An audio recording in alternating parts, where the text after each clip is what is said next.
So there's two sides to it. There's the sides that you're really glad and you just puts a smile on your face, and then there's the ones that feel like you just got kicked in the gut and you're feeling alone. A lot of those involve death and being with family members after a death has occurred, sitting in somebody's living room just hours after learning that their son will never come home. Being with families that have just been torn apart by violence. Those moments are difficult, but you realize that the difficulty that person is going through is much greater, and if you can just give them a little bit of comfort, then you're doing your job.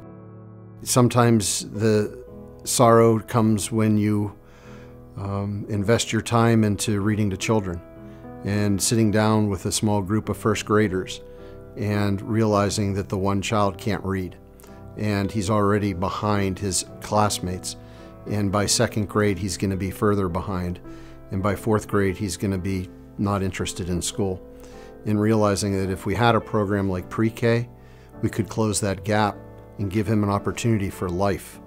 And realizing that it's sort of like right out here to be able to get it, but it just seems to constantly be a little bit too far. But the nice thing about it is, if you understand Pittsburgh, you understand that if you can pull people together, you can actually get that and make that happen. One of the moments that was really difficult was after Minnesota, Dallas, and Baton Rouge. All the work that we had done on community and policing and bringing everyone together, it was like a powder keg that just one incident would have eliminated it all. And one incident could have separated this city and divided this city along racial lines like nothing since the assassination of Martin Luther King. And trying to be able to tell everybody, I understand both sides, I understand where you're coming from, got to understand we got to come together, was a very, very difficult time.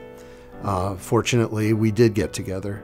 And there was a moment at Freedom Corner when ministers from the African American community came to pray for an end to violence. And they were joined by command staff from the Pittsburgh Police. And in an impromptu moment, at the end when we were all going to sing a song, they instead laid their hands on the Pittsburgh police officers and prayed for them. And that was the Pittsburgh moment that I probably was most proud of. While the rest of the country was finding ways to divide itself, Pittsburgh was finding a way to pull itself together through a difficult time.